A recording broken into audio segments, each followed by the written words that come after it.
And this is for your watches that have the auto movement. And if you're not moving with your watches too much, they actually lose its time, it loses tracking, and it loses actually battery. So the only way it works, and a lot of these things, they have a rechargeable when they're actually movement is what's going to do. So this thing itself, it does the movement for you. You just place your watch in there and just leave it overnight, and you don't have to worry about any kind of movement. Or if you haven't used your watch for quite a while, this is a way. So I do have one of those that if I don't use it, the actual time stops. So this one has a solar and actual movement. So we're going to take a look at it, and we're going to set it up on this system and see how well it works, including the instructions, the charging station to actually charge the system, and a weight here, pretty much with a metal piece. So this is going to actually be balancing and spinning it out. We're going to put it together. All right, we plugged it in, if you guys can see, and it's actually going, but we're going to set up one of our watches here, and we'll put the other one too in the other end so you can start. I have two of them. I have actually multiple watches, so we're going to set it up right now, but if you guys can see, it's automatically going.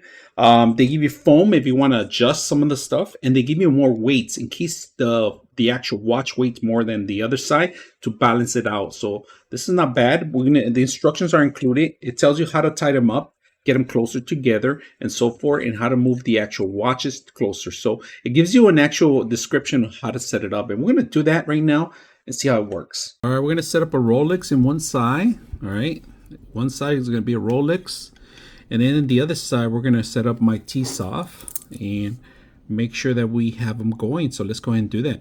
Make sure you have your watch nice and tight here. All right, you're going to tighten it up in here.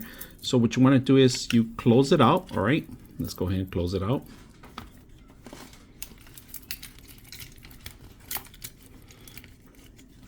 And there's a watch right there, one side. All right, we're going to put the other one.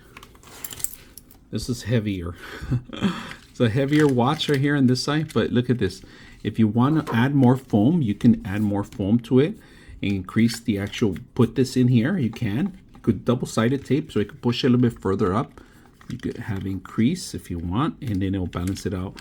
Now, we plug it in, the power's on. It's a little heavier on one end, but we're gonna go ahead and try it now. See how it works. Do one watch at a time by doing this. We could put balance the weight here, all right? And then all you gotta do is just let it go. That's pretty much it. It's gonna balance its weight out. You can do both watches if you want, but look at this. Because of the weight in one end, it's not gonna worry about how much weight you have on the other side. So we have our Rolex here going right now. You guys can see that. It's still completely dead, but it's gonna come on in a bit right now as soon as we keep moving it more. And you could have multiple watches at the same time running. Very simple. And it's gonna take power, all right? You are gonna require power, but you're not gonna be worrying about movement at all. So hope you guys enjoy the video.